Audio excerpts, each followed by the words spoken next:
अनेकांना फळं खायची सवय असते, आवडीने खातात माझ्यासारखे लोक. ते आधी खावेत की जेवणानंतर खावेत तो विषय वेगळा, पण कुठले फळं आहेत की जे पित्तकारक आहेत? पहिला तुझा जो प्रश्न होता की फळं जेवणाबरोबर घ्यावीत का, अजिबात नाही. फळं वेगळ्या वेळी खा, जेवण वेगळ्या वेळी घ्या. फळं आहेत ना पटकन पचतात, म्हणजे तुम्ही खाल्ल्यात की त्यांचं डायजेशन फास्ट होतं. अन्न पचन व्हायला खूप वेळ लागतो आणि मग जर आपण एका वेळी फळं आणि अन्न घेतलं तर अन्न इथे अडकून राहिले आणि मग त्याच्या इथे फ्रेश फ्रूटचं जे खरं पचन झालेलं आहे ते तिथेच राहतं, सडतं आणि मग ॲसिडिटी होते. त्यामुळे फळ आणि जेवण एकत्र घ्यायचं नाही, फ्रूट प्लेट वेगळी. आता फळांमुळे काही जणांना ॲसिडिटी होऊ शकते, कारण फळं ही कफकर आहेत, बरोबर आहे. फळं ही कफ वाढवतात शरीरातला, त्यामुळे कधी कधी जर कफ वाढला तर पित्त होऊ शकतं.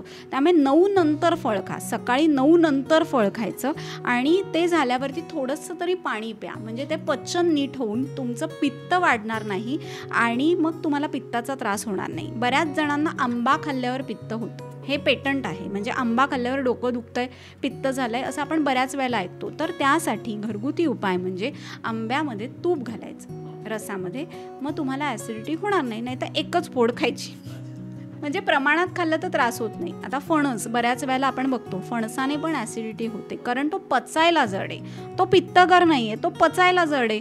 मग फणस खाऊन झाल्यावर गरम पाणी प्या, थोडेसे 2 दाणे ओव्याचे घाला, पचन नीट होईल, ॲसिडिटी होणार नाही. पचन, ॲसिडिटी, झोप एकमेकांशी संलग्न आहेत. पचन नीट झालं, येस ॲसिडिटी का होईल, ॲसिडिटी नाही झाली, बस तुम्ही हेल्दी आहात.